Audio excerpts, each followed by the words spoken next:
Get ready, everyone, and you just might survive.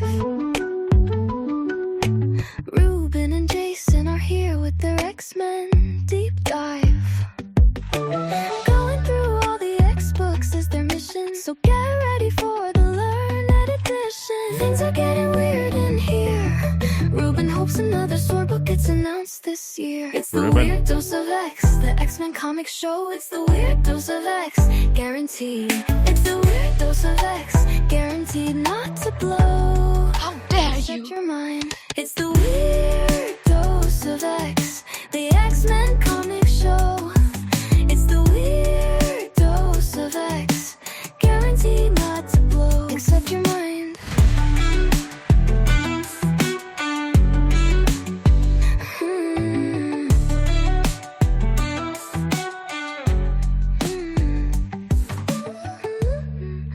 Welcome, all you weirdos, artificial podcasting intelligences, and everyone whose parents were secret super spies. It is time to receive your landmark holographic foil-embossed die-cut polybagged trading card included 150th Weird Dose of X, the mutant member of your Weird Science podcast family. Collect all 69 variant covers. How dare you! I am your substandard clone host, Jason, broadcasting as always from the Wrong Turn studio perched high atop stately Weird Science Tower. And with me, not as always, by special request from a dozen time zones away, is a man who sure knows how to make a seafood doria. It's my pal Wakazashi Gray. Hey Gray, how the heck are you? How's it going, Jason? I had no idea it was the 150th episode. I feel like I shouldn't be here now. It should be Ruben. This is why it's a special occasion. We're so glad you're here. Yeah, Ruben, for people who have tuned in before, is not here today. Let me hit that little bump. Ruben. And how about this one? How dare you! Yeah, he claims to be in a place called, let me check my notes here, Iowa, which I think he made up. I don't think that place actually exists. But if it does exist, they don't have the internet there yet. So thankfully, Gray, you're here. They do have the internet in Japan. They've had it there for a little while. So I'm so happy that you're willing and able to sit in and talk to me about some of these X books. Me too. I'm looking forward to it. Yeah, I'm looking forward to being learned about the X-Men, as you say. Jason, are you a teacher, by the way? Yes, I am. I'm not a full-time teacher at the moment, but I do some tutoring. I do some classes here and there. I'm, was at one time certified. I'm still certifiable, according to many. But yeah, I teach certified for science, mostly teach math these days. Awesome. That's cool. Well, as you know, I am a Japanese AI, so I kind of teach Japanese AI-based English over here in Japan. Very cool. Very nice. Yeah, so right now, as always, I have some tea that goes with this. Can't podcast without tea. And today, I usually have a Chinese-based tea. I really enjoy the Chinese style and tradition of tea. But today I have a Genmai cha, if I'm saying that at all correctly, which is a Japanese-style green tea with toasted rice also in the mix. So that's what I'm having for our Japanese edition. Are you having? I know it's not morning for you there, so I should be saying it's konbanwa, something. Yeah, that's right. Nature? It's what time is it? It's 9:40 here, so I dare not have tea or coffee, anything with caffeine, or I'll be up all night, because I'm an old man. You know how it goes. I do understand that. So, yes, thanks for being here. We will be skipping the Infinity comic this week. Ruben and I will get caught up by covering 2 chapters, and I think finishing off the current arc next week. So, Gray, the books you and I are going to discuss on this extra special episode are Exceptional X-Men number 9. Number 9. Wolverine number 9. Number 9. That came out last week. Phoenix number 11, also from last week. And then we'll finish up with a brief look at Spider-Man and Wolverine number 1. Does that sound like the best time ever to you? It sounds like a plan to me. Can't wait. Wonderful. So let's get right to that first book, which is Exceptional X-Men number 9. Number 9. Written by Eve L. Ewing, art by Carmen Carnero, colors by Nolan Woodard, letters by Travis Lanham. So, last time, Axo, also known as Alex, had been trapped in a basement lab by his startup company boss, Sheldon Xenos, who, to the surprise of nobody except folks in the book, turned out to be famous villain Mr. Sinister, one of the greatest villains of all the X-Men books, and especially the Krakoan era. And in order to cover up this kidnapping, Mr. Sinister, master geneticist and cloning expert, sent the worst clone ever out into the world to pretend to be Axo. Just as the kids were figuring out that the clone was a clone, it melted away into goo. So, great, to me, this is a book of two very different halves. The first half is more of a not quite slice of life, still adventure, science fiction-y superhero book, where there's, some light plot and characterization going on. It's pretty good. And this is the stuff that at least makes me understand why some people are really into this book. The second half is a fight scene, and I've been looking forward to a good fight scene in this book, but I wasn't super thrilled with what I got from it. Where are you big picture on this issue? Yeah, I'm the same. It was good character work, the opening half, as you say. If you're into the characters, it's good development. But the fight scene kind of lost me, Jason. I wasn't quite sure what was going on, and I do have a question. Yes. Here we go. The first question of the night from Gray is: Mr. Sinister, what kind of powers does he have apart from being the clone expert? Yeah, you can't really tell from this book so much. No. It's complicated because he has created, in the past, many different clones of himself. Right. It was only in the Krakoan era that he created a clone who was a mutant, and he himself became a mutant so that he could be part of Krakoa. So he's not always been a mutant. Okay, I didn't know that. Cool. He's from, he is British. He is from Essex, I do believe. How dare you? He is, and he was raised up. He was a mad scientist type guy, and he was raised up to powers by Apocalypse. So that's how he got his start. He's a cool character. I've enjoyed him in things in the past. So yeah. But he's, of course, every writer kind of writes him in their own way, don't they? Yes. Kieran Gillen has been kind of the main writer on him since even well before Krakoa, and he's really transformed him into what we affectionately call the sassy Sinister. So we were glad to see him, but we wanted a villain for these kids because they hadn't really had a bad guy to be up against, but boy, they really picked a really tough villain. Maybe they should have had a training wheels villain, just some jobber, some goofball for them to go up against first. That's what I was thinking. It's like dropped in at the deep end or war, isn't it? Exactly, yeah. Okay, so let me go through some of the plot stuff here. Feel free to interrupt with questions or comments or anything you got. Okay. So, Thao and Trista, these are two of the teens who are working with Emma and Kitty, and now Bobby. They're in a coffee shop, and they've just found the remains of this melted clone. And they decide they can't leave those remains here. They need to bring them back to, the clubhouse to be analyzed. Don't know that was totally necessary. Makes for a pretty amusing scene where they tell the coffee shop patrons, this is all part of a school project. They buy it. I guess they must have rolled natural 20s on their charisma checks because everybody in the coffee shop totally convinced this is a school project. Did they roll for a sanity check as well? Because one guy's a bit always like, hey, that kid melted. What's going on? Yeah, I guess this stuff goes on all the time here in this town. So they're in Chicago at the moment. Okay. Kind of right there in the middle of the U.S. on the Great Lakes. It's also kind of neat that Trista, she's the youngest one, or at least the youngest appearing one. She uses her bronze tendril skills to kind of wrap up all that goo, which it looks like it should just run out from in between the tendrils. It looks pretty liquidy, but it works. I'm fine with that. And then once they're outside the shop, Thao turns the two of them invisible so no one sees them carrying the clone around. And I had forgotten that Thao can do this. Mostly what she does is she kind of turns intangible like Kitty, but it was shown all the way back in issue 2. I went back and checked. She'd been shown previously, as far as I know, turning both invisible and intangible at the same time, but I guess she's learned to control her powers better, and now she just does invisible. And I know they're not intangible because they just so happen to literally bump into Kitty, who gets clone goop all over her manicure, which is pretty gross. We cut right to the clubhouse, where the whole gang is now gathered. That's the teens minus Alex, who's down in the sinister basement, plus Kitty, Emma, and Bobby.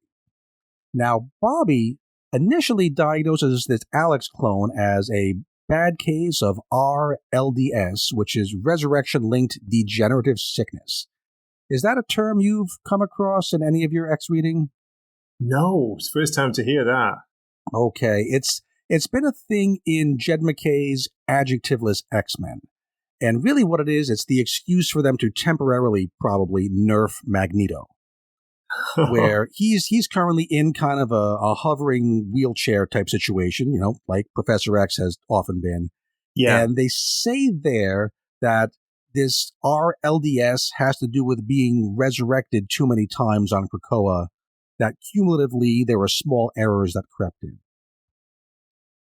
And so I appreciate the continuity here, the attempt, but I don't think it works because, number one, melting into goo is not at all a known symptom of RLDS, and the only person who we know has it is Magneto. And also, Alex is just a kid, wasn't on Krakoa, has never been resurrected, so Bobby should have figured this out, but Emma does figure it out. So that was just kind of a little aside. It was nice of Eve Ewing to say, hey, we're existing in the same universe as this other book. Let's kind of mention something else going on there. Yeah, I can see that, yeah. So Kitty quickly figures out that this is just a clone. It's not, Alex didn't just melt into goo because of RLDS. And she also figures out that Sheldon Xenos, whose initials are SX, is really Nathaniel Essex, Mr. Sinister. So, in a surprisingly responsible move, the adults go off to confront Sinister and tell these teens, the beginners, to stay at the clubhouse. Clearly the right thing to do, but that's not usually what happens to these books, is it? No way. Setting up for some kind of fall here, definitely. So it's kind of nice that this book is trying to be, I want to say realistic exactly, but having some semblance of, these are kids and they have to have some sort of an arc before we toss them into the deep end. And I like this little silent montage showing these kids hanging out in the clubhouse, doing some exercises, practicing some of their skills, and generally being annoyed that they're being left out. Me too. I wanted a bit more of this, Jason. I don't know if we've had this in the previous issues, like trading sequences and stuff. It's pretty cool. Yeah, they've done some of that. So it's the standard thing where, they're kids. They can't really control their powers, especially Thao. That's been mostly her arc, where, Emma's gotten them these uniforms. You can see suddenly they're wearing X-type uniforms.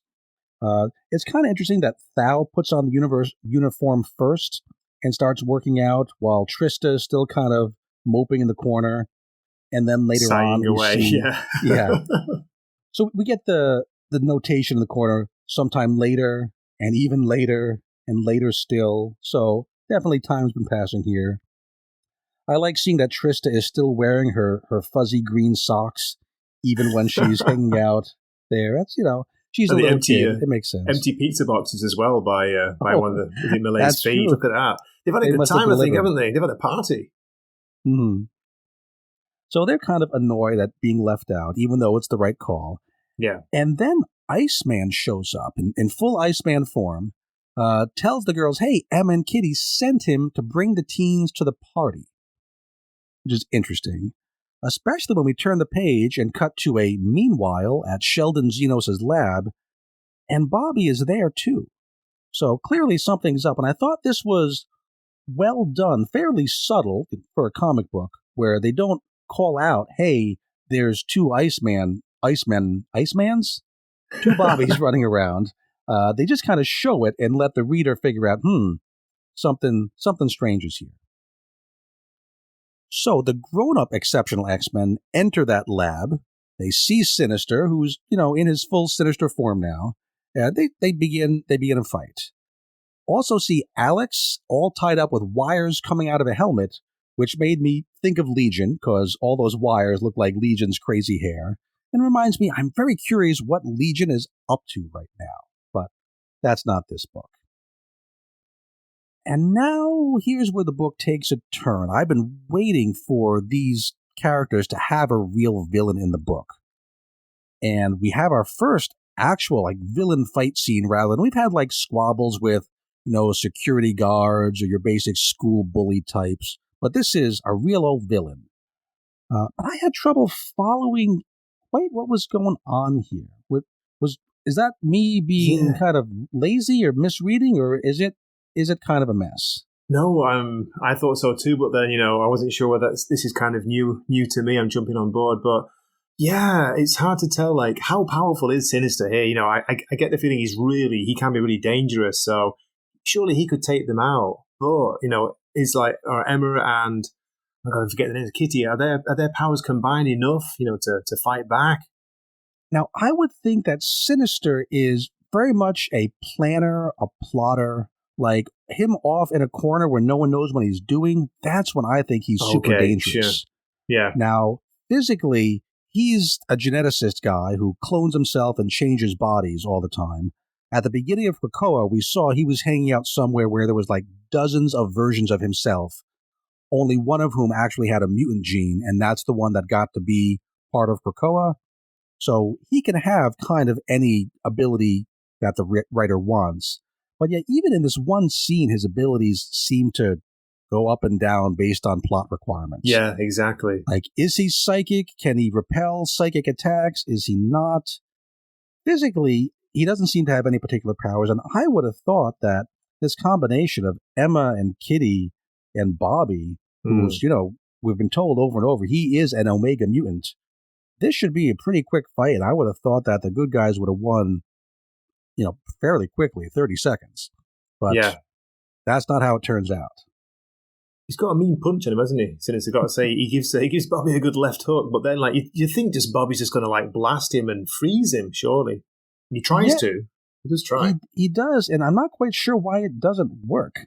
Yeah, it looks like here. It should just be over at that point, but we have 10 to 12 more pages still to go, so it can't be over. At this point, Iceman and the teens come in, and now there are two, I'm going to go just say two Bobbies. There's two Bobbies there, and I get that one is a clone version that Sinister made from shards of the original, but I don't get why Sinister apparently had the clone bring the teens here. How does that benefit him? I don't think he was trying to capture. He only needs Alex. I don't know why he wants these other kids here at all. Did you pick up on any reason why that would have happened? Why he would have just have kept his Iceman on hand to be part of the fight from the beginning? Yeah, you would have thought so. How did he even know they were on their own at the mansion or wherever they were? And it just doesn't really make sense. Why did he bring them here? Unless he wants all three of them. So now he needs Alex because it's fairly vague and hand wavy. He's running some company where he's getting mutants to send in genetic samples. Because he loves genetics. He loves having a genetic database of every mutant in the world. That's his thing. But he's also doing some sort of... He says Alex has these empathy powers. He can sense feelings, and he causes people to spill their guts and tell him their super secrets. And for some reason, hooking Alex up to his computers is making him learn more about the genetics somehow. Very hand wavy, but I don't see what at all these other two kids would help with. So kind of odd that they're brought in. So what happens in the fight is that we get some kind of messy fighting between the two Bobbies. The teens wind up frozen in a block of ice, and Emma says, "Hey, Kitty, you got to come here and help me with the computer. Don't you go and help the teens, who are surely suffocating to death inside the ice." I know, right? Those kids, they need to grow up and learn to take care of themselves. So, my goodness, that's some tough love from Emma Frost right there. She says, "This is what we trained them for. They're X-Men." And this is the first time they've really been called X-Men. So it should be a big thing, but really, Emma, this is what you trained them for? Being stuck in a block of ice? Isn't it? She can be cold. It's like, hey, they'll be okay. You just trust them. Like, really? Okay. Yeah, there's a lot of cold frost ice jokes in there, but we should probably just push those aside. So it does all work out. The teens don't die, clearly. Thao, who has powers similar to Kitty, she manages to put herself together and phase her and Trista out of the ice. The good Iceman beats the bad Iceman. Emma has to mind meld with Alex in a way to allow Kitty to safely disconnect. It's like you can't turn off your computer when it's still writing data to the thumb drive. You got to eject it first. I think that's what they're doing. And at this point, Sinister remembers that he has psychic abilities, and as he says, is evenly matched with Emma. So they're having their psychic battle, and then Emma has to borrow some powers through Alex, and that Care Bear stare teamwork makes her win. Very, very vague there. Yeah, I but got it works. lost here completely. Yeah, it's supposed to be a power of teamwork kind of moral at the end, but she's never done that before with Alex, so it's not like we should have expected, oh, they're stronger together. It's just a way to make the fight end. So Sinister, he goes down for the count, and then in the final panel, Emma kind of keels over too, and we're led to believe that next chapter, something's going to go on psychically between Sinister and Emma. So yeah, that's the book. I was real glad when this arc started to see that we're finally getting a real villain in this book, because it's been more slice of lifey, more just kids learning to be X-Men, which is fine. But boy, we probably should have started with a different villain, like a training wheels kind of a villain. Yeah. Like you don't send Spider-Man when he's brand new or Spider-Boy first after the Green Goblin. Right, you kind of build them up on their level. You got to build them up, yeah. So that's right, warm them up to it. Yeah. By the way, I've got to say, I did enjoy your Care Bears reference back then. Was it the colours? The colours in that crazy, weird psychic attack moment. That was I stole that line from the initial co-host of this, my good buddy Chris, who has done a bunch of his other podcasts with Chris and Reggie and did some things through Weird Science. So he was the first co-host of this. And he used that term for when, the power of friendship at the end just hand-wavingly wins the day. Gotcha, he calls that the Care Bear stand. And I've never forgotten that. It pops up all the time. Another thing about starting at a Training Wheels level, in a more meta level, Eve Ewing kind of took the best written villain of the Krakoan era, Mr. Sinister, and is using it as her first villain here. And I don't think that's a good comparison for her either, because Kieran Gillen just wrote the heck out of this character. And to see someone else do it, it's a really high standard to live up to. And I don't think Eve Ewing's Mr. Sinister is really on a level with Kieran Gillen's. And it was she chose to use this villain, and maybe she should have picked something that didn't have that direct comparison top of mind. So visually, I mean, there are some cool art moments here. I do like that this book looks kind of different than most other X books. Right? I appreciate that it's not just standard Marvel-looking writing, that we get more of a emphasis on the emotions and the facial expressions. That's a good thing. I really like that one big splash panel early on where you see the invisibilized teens carrying the clone, and artist Carmen Carnero doesn't do individual panels here. It's one big wide splash panel where you can see the whole street and everyone there, and then just multiple versions of these characters across the panel. I thought that was really cool. Well done. It's a nice image. Also, right next to them, you've got 4 people having dinner, haven't they, outside? Lovely. Nice to see that, Jason, in the next book. It is. And the food is fairly well drawn here. One thing I've complained about in a lot of Marvel books is that, compared especially with manga, in manga, if food is drawn, it's always amazing looking. It looks incredible, doesn't it? Mm-hmm. And often in American comic books, it's just like there's some glop on a plate. But here it's we like can melted clone on a plate. Right. Here we can see someone's having some sunny side up eggs. Someone's having, I don't know if that's bruschetta or maybe baked potatoes. Oh, yeah. It looks more like real food. So that's a good thing. So, I was glad when this arc started to get this villain. Eve Ewing gave me what I asked for, so I can't complain too much. But yeah, I can tell that the strength of this book is not going to be the villain fights. It's going to be the slice of life character, life lesson side of things. Fight scene was not great. I still don't understand totally why Mr. Sinister needed Alex why this all happened. The whole plan was kind of half-baked, but mostly for the first half, I'm going to give Exceptional X-Men number 9. I'll call it a 6.5 out of 10. Where do you land on this one? Yeah, Ray? no way. I'm the same. I was thinking I'm between a 6 and a 7, so I'm going to go 6.5.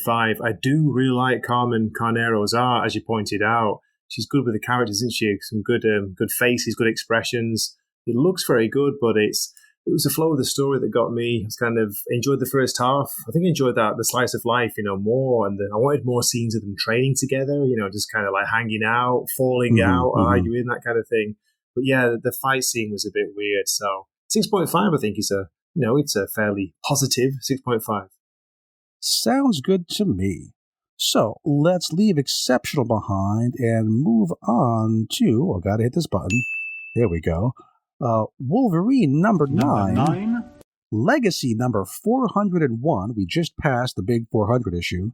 This issue is called The Long Road Home. Written by Saladin Ahmed.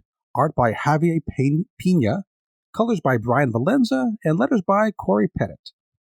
So this is the start of a brand new arc, picking up after the Adamantine and Romulus arc that finished up last month's anniversary issue.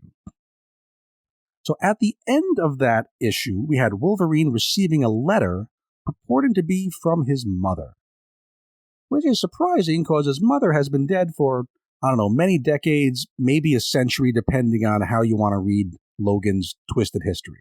Mm. But in the letter, she says she's alive. Okay, she wrote a letter. That would make sense. She also says she needs her son's help with something and wants him to come home to their estate.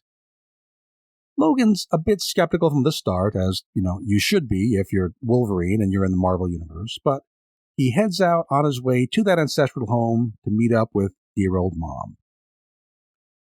And once again, this issue was really a first half, second half kind of a structure. First half is a scene at a bar, and Gray, it seems that all good Wolverine stories start with Wolverine at a bar. Like the divier, the better. That's how he always starts things off. I know, right? Imagine if you could, if you knew them all, you counted them up. How many bars has he been? If all the bars in all the world, you had to come and walk into mine. Right. Maybe it's like, in America, at least, every Italian restaurant seems to have a picture of Frank Sinatra hanging somewhere. Yeah. Every bar, especially in Canada, but in all of North America and in Madripoor and in Japan as well, they should all have a picture of Patch or Logan somewhere in the bar, because he's definitely been there. So in this first half, he's drinking beer at some rural Canadian bar. A local yokel tries to start a fight with him. And in the shocking subversive twist here, Logan doesn't actually knock the guy into next week. He just threatens him. So that's the twist. We almost get a bar fight, but we don't. We've got these two locals kind of talking to each other. Dialogue here may be a little cringy. One guy being your anti-mutant bigot, the other guy being the more, what do you want to call him, progressive, politically correct, whatever term you want to use. Their interaction was a little weird, but it's when Logan exits the bar that we get our first action, our first bit of violence. Canada's Department H, which that's the group that, like, Alpha Flight is linked up with Department H. It's kind of like Canada's keeping an eye on superpowers agency. Right.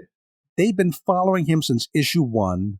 There were some murders going on up in, frozen wastelands of northern Canada, and they thought that Logan might be this wilderness killer. Turned out to be Silas Barr. When I was writing my notes, that was the first time I figured out that Silas Barr, Cyber, or Silas Burr, Cyber, I just got that. So, wow. Marvel, you put that over on me. Cyber, Silas Burr. 90s or late 80s character. So back when the word cyber was brand new. So there he is. Anyway, Department H is here. They say that their boss just wants to talk, but because this is a comic book, they say this while surrounding Logan with guns. And then some particularly bozo agent named Bouchard sneaks up behind Wolverine. Gray, is it a good idea to sneak up behind Wolverine? Is that going to go well for him? I know. He's like, I can smell the idiot trying to sneak up on me, don't you? That's cool. Yeah, you'd think that if you're part of Department H and one of these strike forces, you'd have some training on, the most famous Canadian mutant of all time. Yeah. What, do's and don'ts when dealing with Wolverine. This is definitely a don't. So this triggers the big old fight. Logan mops the floor with the rest of these Department H bozos, but he does so specifically without popping claws because he's trying not to be so violent. So, Very generous of him. Thank goodness for them. So after all the dudes are beaten up, the boss of this outfit finally appears, and it's a woman named Agent Meta, now Inspector Meta. She's been promoted. And this is the one agent in Department H who, in this run, the writer Saladin Ahmed has actually given personality to. So she's been here before. She's been shown to be kind of smarter than your average goon, willing to talk to Logan. She just wants to say hi and to let Logan know that she's been assigned to keep an eye on him. And I kind of like this, right? She's been shown to be more rational than most, and she's taken the training. She realizes that trying to be sneaky around Wolverine, not going to work out well. Might as well just, step up, shake hands, and say, hey, here I am. My job is to keep an eye on you. Let's try to keep it friendly. Did you think that was an okay? Impressed, doesn't he? Yeah. He's almost like laughing about it. So, oh, no way. You've been assigned to surveil me, so you thought you'd start by, saying hi and shaking hands. Why not? It can't be any worse than the alternatives that have been tried. I do think, was she in charge of this group? Because if so, she needs to work on her leadership skills. She does, yeah. I think she's more focused on, I think maybe she fancies him, Jason, after a bit of Logan action. So, forget about you guys. I'm focusing on him. Yeah, so I'm not quite sure what her relationship is to the group. She's almost like she's separate from this group of goons, where I think she should be in charge of them, and she should at least be saying, hey, guys, don't do this. This is a dumb move. But it's almost like there's this group of Department H, and then there's her on her own, which is kind of a weird setup. But that's the end of the first half.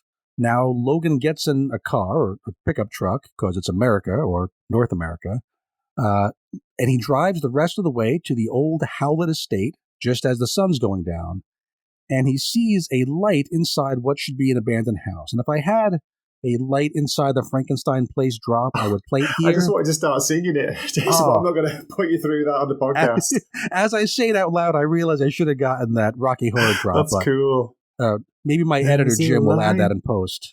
It's a great scene, isn't it? It's a really cool panel. It's like, it's to say Rocky Horror Picture Show, but also, the dark, gothic, haunted mansion almost at night. It's like setting up for a horror scene or something. The silhouette of all the foliage around him almost closing in and, surrounding him and trapping him, even though it's his ancestral home, but he doesn't have happy memories there. So it doesn't look very welcoming either, does it? No. No, it's all those, crenellations and towers, and you don't see it falling apart, but it definitely has a feeling of age. And then that one window all lit up is striking.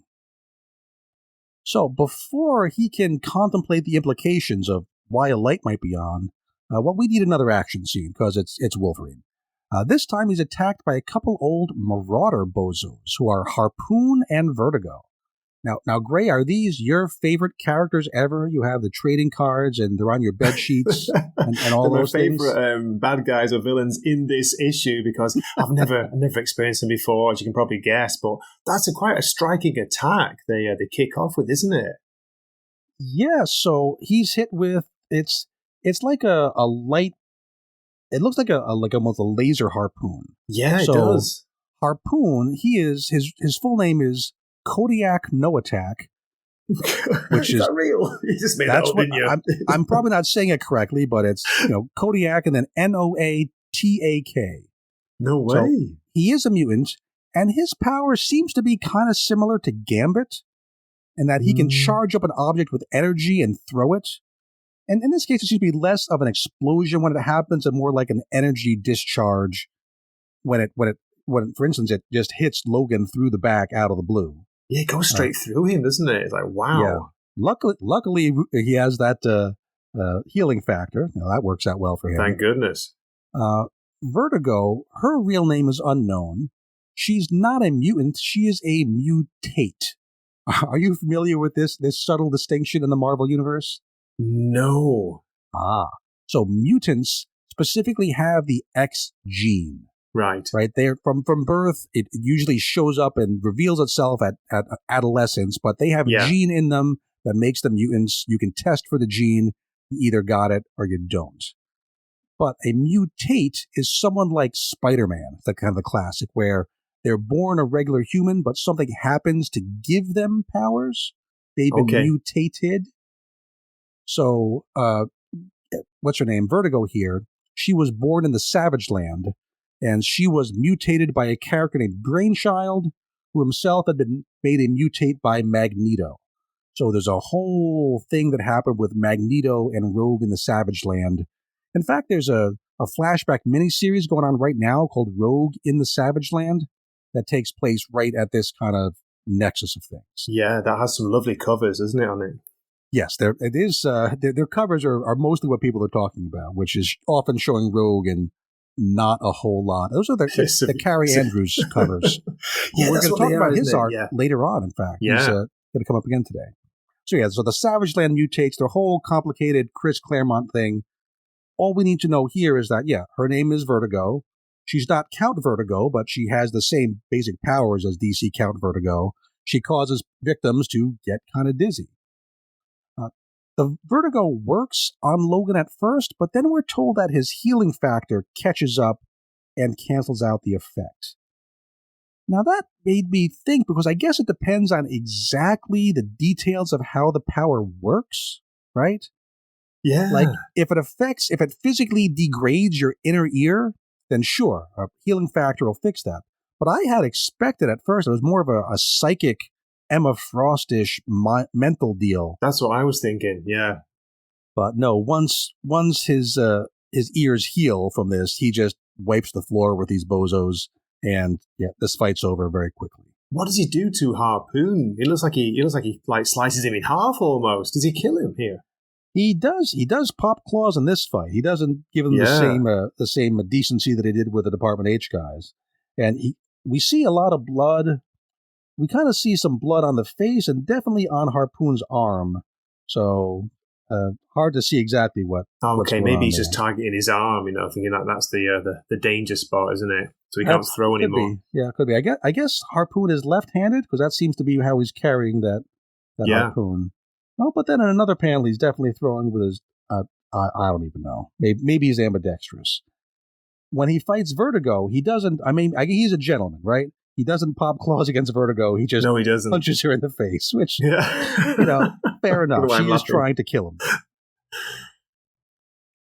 So that fight is done, and the book's almost done too.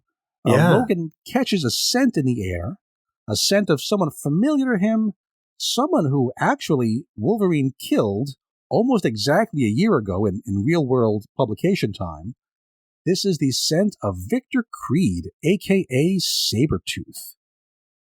And that is where we end with this kind of impressionistic picture of a vision of Sabretooth over this creepy Canadian mansion.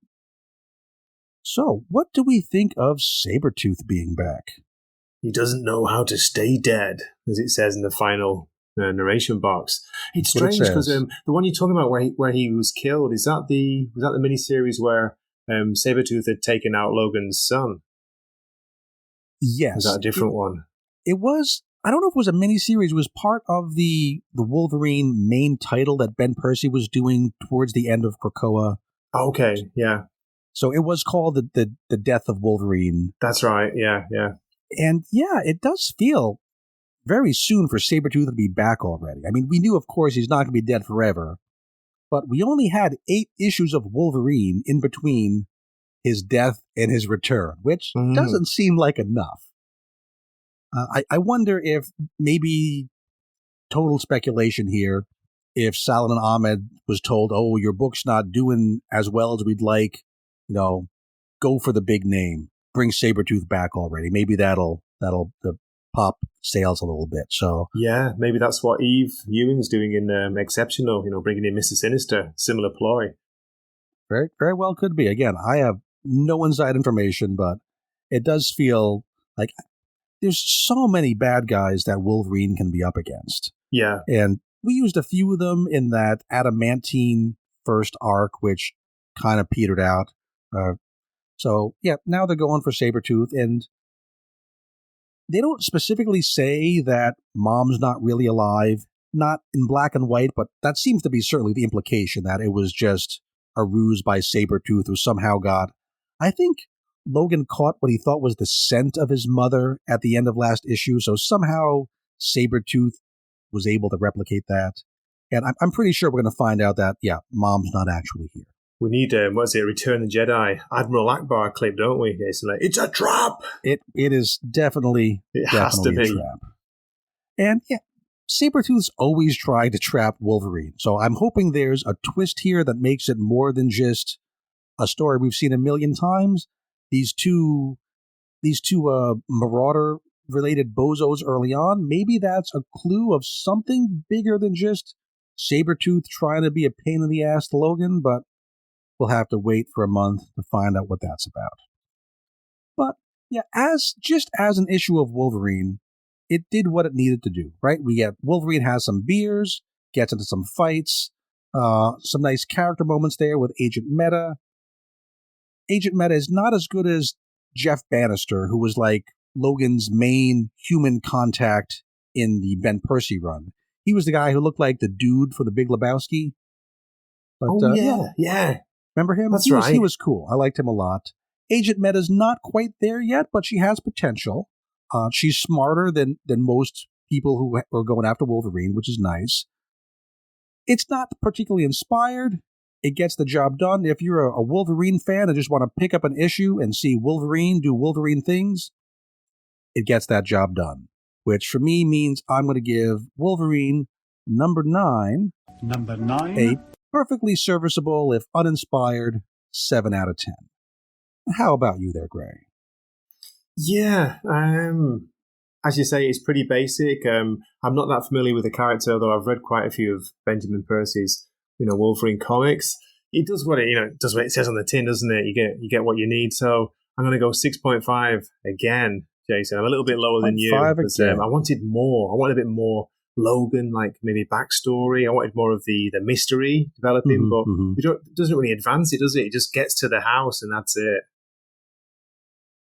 That is what it does. So yeah, I guess I'm kind of, in my brain, I'm kind of rating what the next things could be, and I enjoy that ability to speculate in between issues. And it does give me some room to speculate, so for me that's enough for a 7. I do like the sound of the next issue, though, as we see the cover, and it says "Horror at the Howlett Estate." So I'm hoping for a pretty cool, scary story next issue. Indeed, and I'm hoping that Sabretooth has something interesting going on, but we will have to wait to find out. Moving on now to our next book, which is Phoenix number 11, written by Stephanie Phillips. And the artist is Roy Mercado, who's new to the series.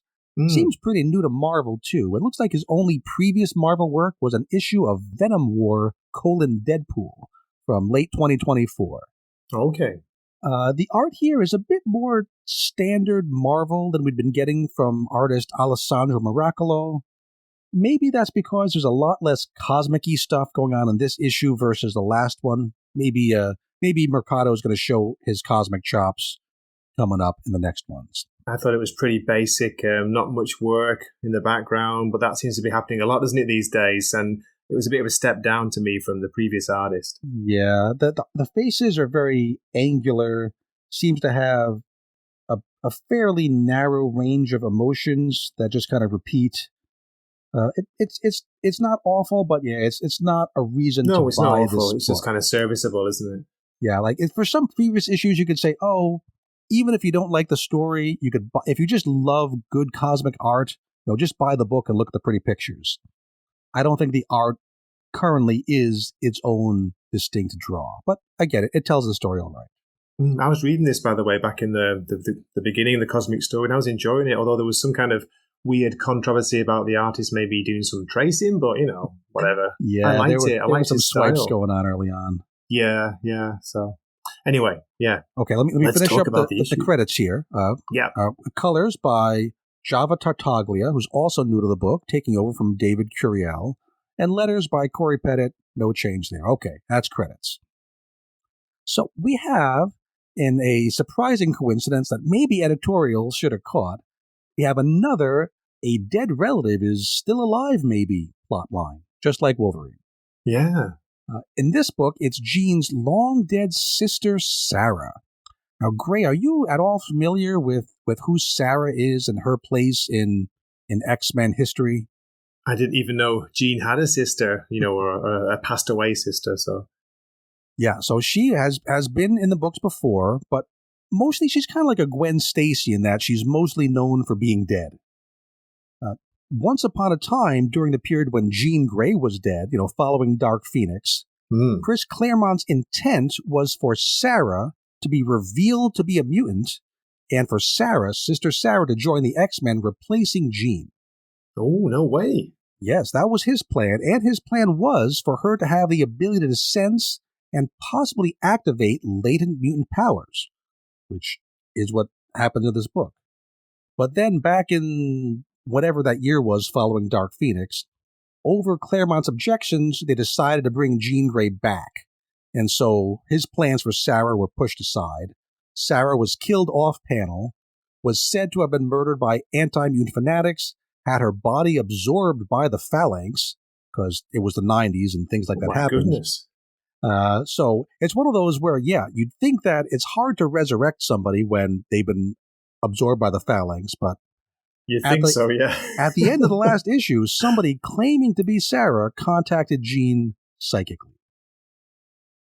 And whether or not this is the real Sarah, if it's a dupe, whether it's an alternate universe, alternate timeline shenanigans going on, hard to say. So we start this issue with a dream sequence. Generally not my favorite technique. It kind of takes all the rules away, right? It's a dream. You can write whatever you want and it doesn't really matter. Yeah. And what happens here is Jean dreams that Sarah is hauled off to hell by demons. And we're led to believe she's had multiple dreams about her dead sister, something bad happening to her in a different way every time. When she wakes up, she has a psychic conversation with her husband, Scott, who's still back in Alaska. Nice to see him in the book again. He's chatting while lifting weights, which gives the artist an excuse to draw him shirtless. Jean tells Scott that she believes it really was her sister who had contacted her, but Jean hasn't heard from Sarah since. Scott gets to say the smart thing, which is nice. He encourages Jean to visit the white-hot room to see if, maybe that can help you contact her, because all you mutants, especially Phoenix-type mutants, Jean Grey-type mutants, very much connected to the white-hot room. God, to ask Jason, I had no idea Scott was this jacked. Did you? Did you know that? He's unbelievable, isn't he, in this? He is pretty, I wouldn't call him slim here, right? Often that's early on, that was his nickname. Hey, Slim. He's, I would call him Sir, is what I would call him, because even without those force optic blast powers, he's lifting some really heavy metal, and he's pretty jacked. Japanese call him. He's looking a bit mookie, a bit like Kin Nikuman. Moogie Moogie, is that the term? Yeah, mookie. It's like, muscular. Yeah, it's just a weird little saying. I'm more fua myself, but that's just between you and me. So, yeah, I was excited to have this white-hot room brought up because at the end of Krakoa, remember, some untold, maybe thousands, maybe millions of mutants decided to, sail off in the West, to borrow a Tolkien metaphor, make their home in the white-hot room, and I was really curious to see what's been going on there. Alas, when Jean tries to enter the white-hot room, she's blocked or attacked, or maybe the white-hot room itself is under attack. Not sure what the deal is, she just knows it's not working, and then she passes out from the strain, and while she's kind of passed out, Sarah shows up and rescues her. Once again, may or may not be the real Sarah. I'm just going to call her Sarah for convenience. And now we get a surprising interlude. We see Cable, Nathan Summers, in the future, and he feels some momentous ripple in time created by something in the past being changed, presumably connected to our girl Sarah here. And so he's going to time slide back a few hundred years to visit his stepmother, who would of course be Jean, his real mom being Madeline Pryor. And that's almost all we see of Cable this issue, because we're going to see a little bit more of him coming up in a second. So I was happy to see him, Jason. I'm a big fan. Yeah, it's great to see him in this. Because I really liked him during Krakoa. I liked having the two Cables around, the grown-up Cable and the kid Cable. That was fun. Kind of a shame that had to kind of be wiped away. But having Cable brought back, he's been in a couple different series so far. He was in that, I forget what that other weird X-Men team that got canceled after its first issue. He was in part of that. But he hasn't really caught on yet in this From the Ashes post-Krakoa era. So if he's going to have a home in any book, maybe he'll hang around in Phoenix for a while. That would improve Phoenix for me, I think. Yeah, that'd be cool. So for the rest of this issue, we see Jean hanging out with Sarah in a place Sarah calls Greyhaven, which, is it a dimension? Is it a planet? Hard to say. There's a lot of other people here, and Sarah says it was named Greyhaven by these other people, not by her, because that'd be hell of an ego trip. She says these other residents are mutants whose powers were latent, but who came to Sarah to unlock those powers. So yeah, this is where I say, they're very much bringing back that Chris Claremont idea and tying that into continuity, which is kind of cool. We don't get to find out why Sarah's still alive, how these other mutants know to come to her, how she got to this Greyhaven place. Still very shaky, and again, could all be revealed to be a ruse by some baddie. But Jean uses her Phoenix powers to probe Sarah, says, yeah, you're 100% real. But there's definitely hints something shady's going on. Like the narration boxes from Jean sound like they're coming from a future perspective and hinting at troubles to come. And then on this very cool final page, which, again, I think like Wolverine, I don't think this is a literal thing happening. It's, again, a psychological montage. We see the two sisters embracing, but in space, in front of this destroyed planet. And in the foreground, we see what looks like Cable's disembodied metal arm just floating nearby in space. That's what I was going to ask you. Yeah, is that what do you think it's meant to be? It looks like it, doesn't 100%, it? yeah. Yeah. So he said he was going to time slide back to talk to his stepmom. And at least, again, this isn't happening in the normal strict flow of events. I think this is hinting at something we're going to learn about more. Apparently it goes poorly for our boy Nathan. So yeah, did you read the first extended arc of Phoenix? Or you said you read the first couple issues? Yeah, I was enjoying the cosmic story. Yeah. I'm not sure where I stopped, maybe around issue 6 or 7. Mm-hmm. So that Adani arc took 10 whole issues, which I don't think it needed 10 issues. I think that should have just been a standard 5-issue arc. It was really stretched out. Me too. It felt really stretched out. That's why I kind of dropped it. So I'm glad to have something new. Storytelling here is still pretty slow, though. Like the first 7 pages, like a third of the book, are just the dream sequence and a chat with Scott. Yeah. So I'm afraid that this is just how Stephanie Phillips is going to tell this story in a very slow, drawn-out fashion. Like we said, the art feels a bit of a step backwards, kind of simplistic, angular, not super detailed. I did like the layout on that final page with the arm in the foreground. And I'm very curious what the deal is with this alleged Sister Sarah. I want to find out what she really is up to. Is she going to be a long-term part of the X-Men universe, or is she just going to be here for an arc and then disappear again? So I'm going to be fairly positive, and I'm going to give this issue a 6 out of 10, which is the highest I've given this series other than the 6.5 I gave to issue number 1 back when I was still young and naive. So, Ray, what do you think of Phoenix number 11?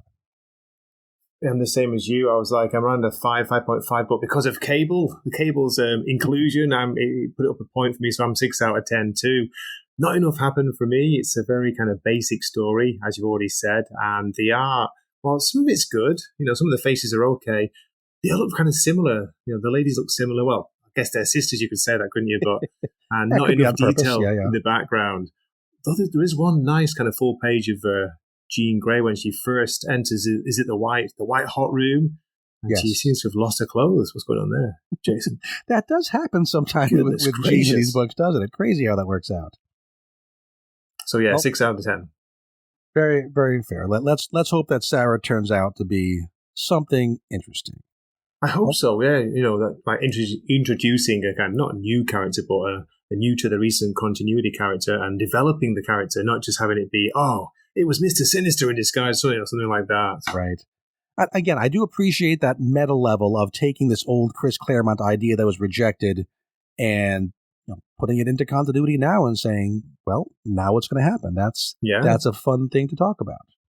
Any idea what the planet might be on the final page? Oh, no idea. Let's say it's Earth. Probably Earth's going to get destroyed. That happens a lot. No. That's where I keep all my stuff. Yeah. Not Earth. My comics. Oh, no. That'll be the it's like Lex Luthor who irradiates all of Fort Knox to raise the value of his gold. So some villain has some comics off planet and destroys every other copy of The Death of Superman, and now all his polybagged copies are worth a mint. That's going to be the plot. It's a cunning plan. It is indeed a cunning plan. Let's move on to our last cunning issue of the week, which did come out this week and is, before we get started, Gray, I just want to say it's really terrific that Marvel is taking two obscure backlist characters from their catalog and putting them together in hopes that maybe one or both of them will catch on with the general public. I think that's a really good idea, because this is Spider-Man and Wolverine #1, a.k.a. Spider-Wolf and Manverine #1. The title of the issue is Duality. It's written by Mark Guggenheim, who's really busy around Marvel all of a sudden, doing a Star Wars book, doing a bad guy series of one-shots called Bring on the Villains. I mostly know him from the TV side of things. He was tied in with the Green Arrow and Flash CW universe. That was his deal. The art is by Cary Andrews, very well-known artist. Yes. He's doing those Rogue and the Savage Land covers we mentioned. He's also been a writer recently, like that wacky, amazing fantasy book that I reviewed with Jim some years back. And he doesn't do a lot of interiors these days, at least not on books that he hasn't himself written. So kind of neat to see him on this Spider-Man and Wolverine book, although I wouldn't count on him doing a super long run. It's just, when you get a big name artist, they don't tend to stick around for a super long time. So definitely enjoy this art while it lasts. Are you a Cary Andrews fan? I am. I know he's very McFarlane-esque, when Todd was doing Spider-Man's, but I do like his style. Really, really cool. Lots of detail, kind of exaggerated, a little bit bonkers, a little bit crazy at times. Yeah, Jason, did you read any of Spider-Man Reign 2? That was a crazy series. I read the original Reign at one point, not in real time, but I did when I was first getting back into comics. That was one of the things I read, and that was pretty kooky. He also wrote that, correct? That was a right. He did, he wrote it. He wrote them both. So, Spider-Man Reign 2. Jim thought it was completely crazy. I think that's why I liked it. But this is a bit more grounded, I think, than that. Yeah, so Jim and Matt actually have already reviewed this. They stole it for the regular Marvel podcast, even though Wolverine's in it. A known mutant. Yeah, where's that? There we go. Where's Gretel when we need her? There she is. And I even checked, the editors are ex-office editors, so however you look at it, rightfully belongs on this podcast. Now, I only know of that recording because, at least as we record now, unless it just came out, I don't think that podcast has been released yet, so I haven't heard about it. No, it hasn't. I have heard from, I'm going to say I have a source close to the administration who tells me that they really liked it, and they in fact gave it the same score that one Gabriel Hernandez gave to a certain issue of Predator. So that's pretty high praise. No way. Yeah, so we don't need to go through it panel by panel. Quick version here is that Guggenheim comes up with just an excuse, really, for these two, big characters to work together. There's a list of all the double agents in the entire world, and that list is about to fall into the wrong hands. They don't really pause to consider how could there possibly be a list of all the double agents in the whole world, but I know, right? Yeah. it's an action book. We're not supposed to think about that. It's just, that's the MacGuffin, that's the setup. I don't really even know why Logan brings Peter in as his tech guy. I know Logan knows Peter Parker, but there's so many other tech people that Logan could have chose.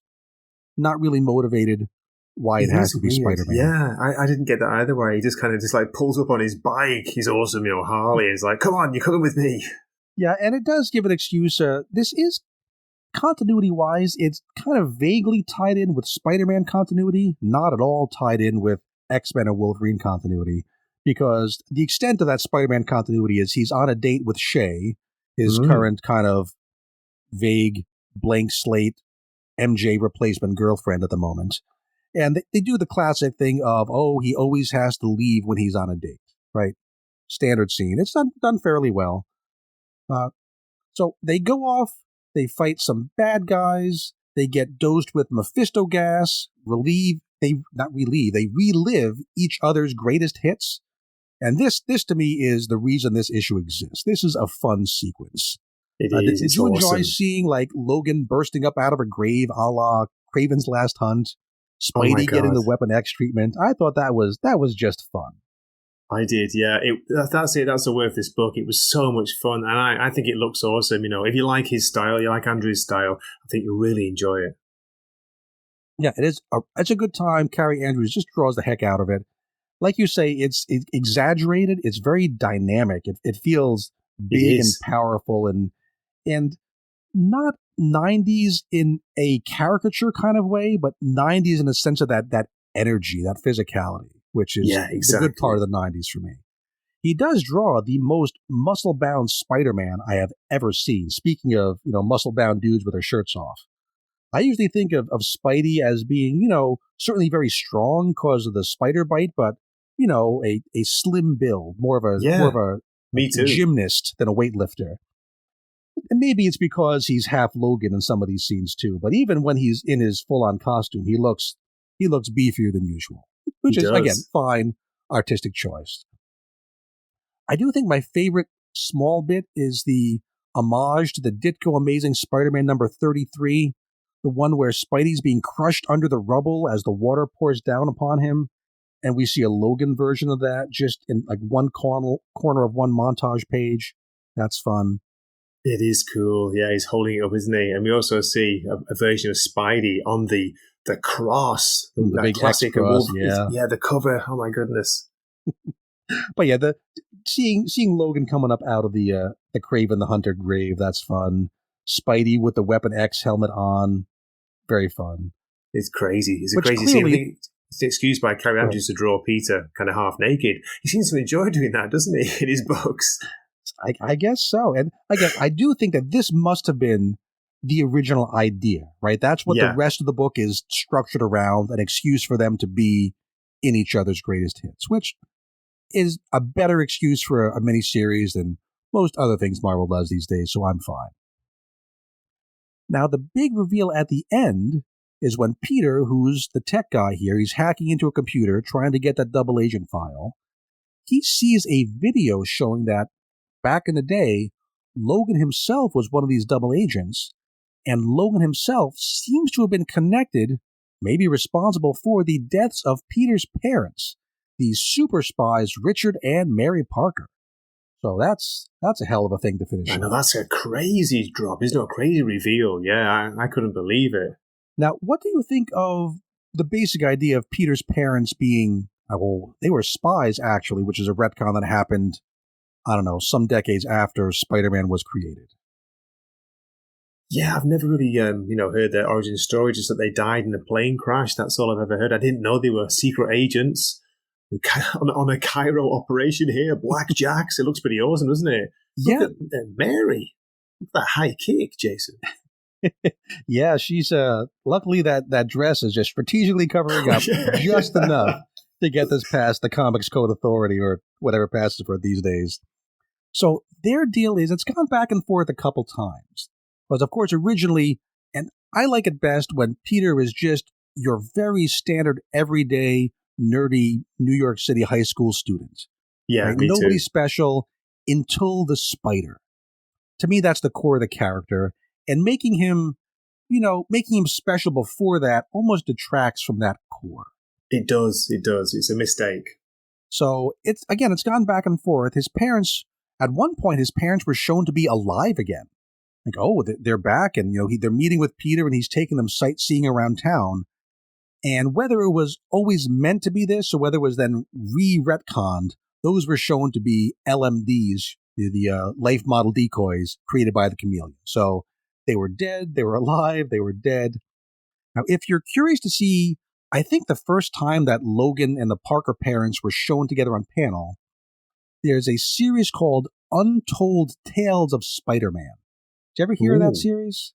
I don't know. I'm not sure. No, maybe not. So this was, just telling stories out of Spider-Man's past. Specifically, you want to go to it and write this down, issue number -1.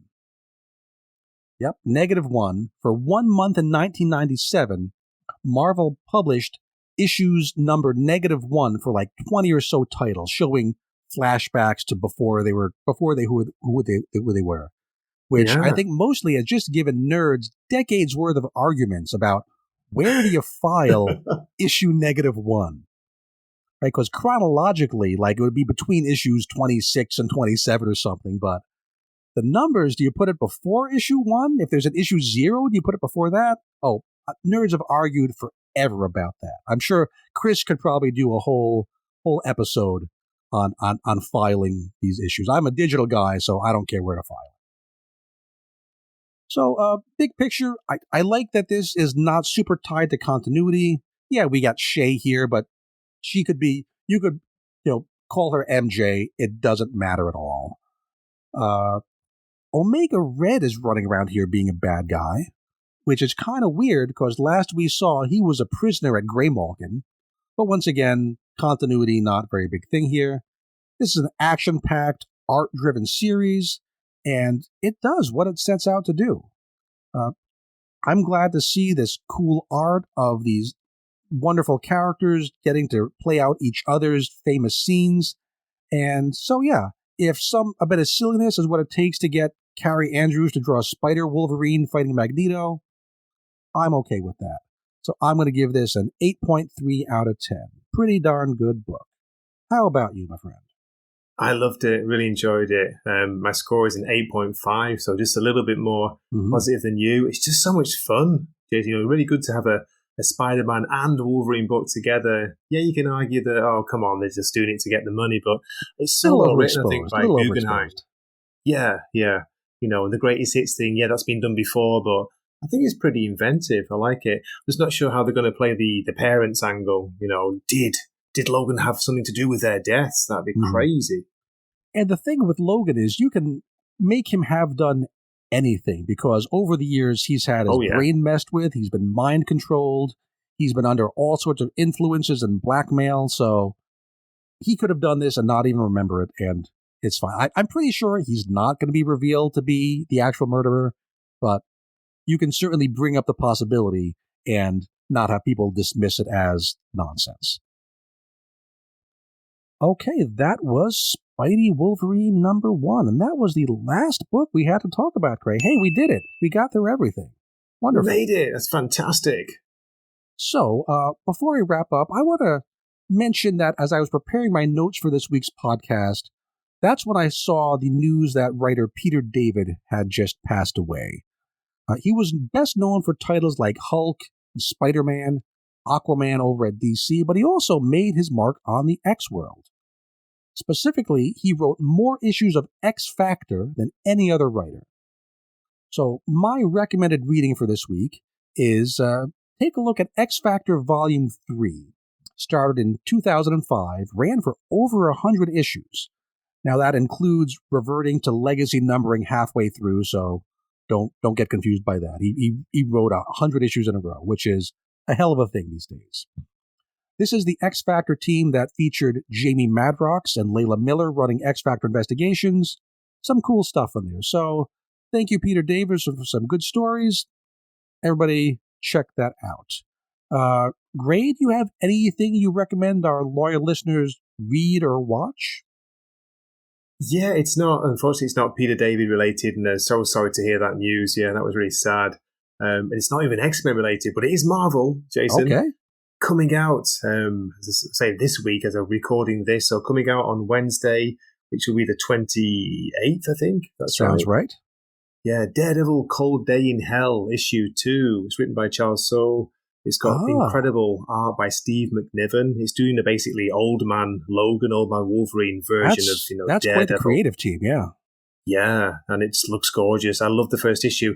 The only caveat is it's pricey. It's oversized, but it's like $6.99, so it is a lot of money. But it looks amazing, and I had a really good time with that first issue 2 months ago. Every 2 months they're coming out. I think it's 3-issue mini. That's all. Okay, so I was going to say Black Label, but that's DC. I guess it's kind of like a Marvel version of Black Label? Yeah, it pretty much is. Yeah, it's just like a future Elseworld style story, a what if maybe. Sounds like fun. So next week, here's what's coming up. First off, we have the return of Ruben. Assuming he's able to escape from this alleged Iowa place. Iowa? I think he's in Krakoa, really. What do you reckon? Could be. He could be. Maybe he's one of these secret double agents. He could be on that list. Who knows? He could be. So also, we'll have 2 issues of the Infinity comic, which I think will finish up, if my math is right, we'll finish up this story about murders of mutant influencers at a convention, which is we've been enjoying. And we'll also talk about Uncanny number 15. We'll see what those outlier teens get up to down on that spooky crypt.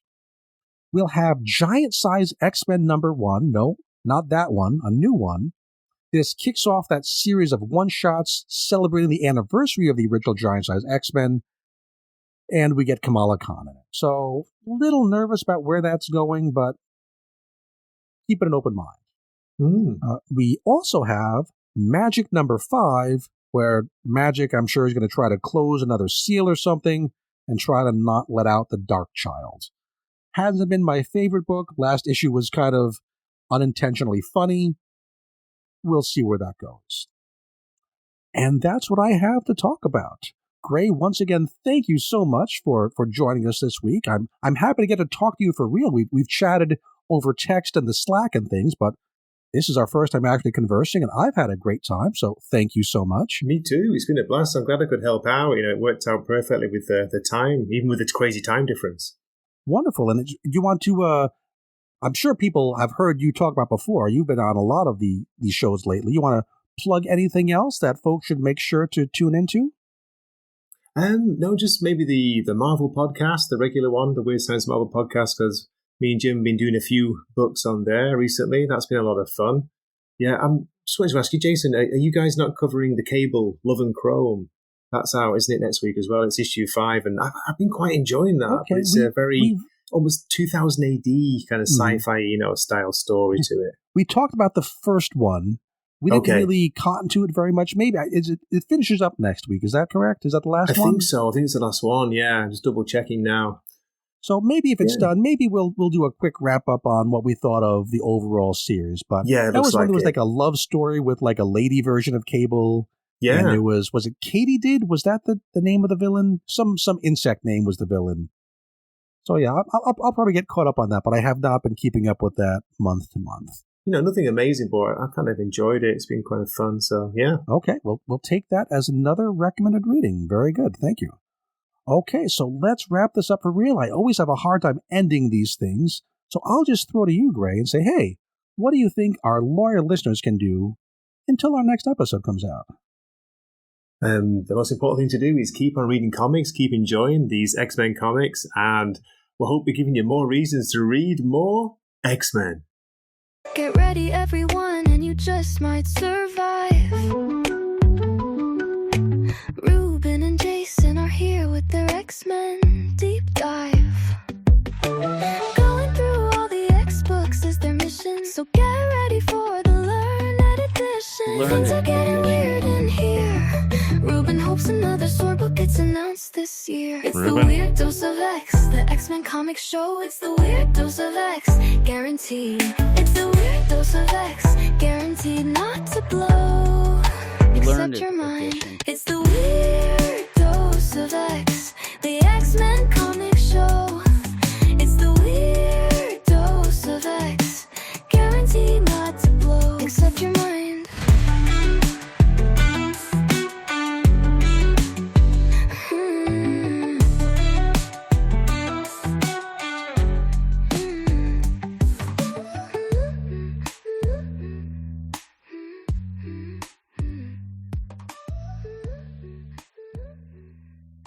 I like it, though. I listen to it every week.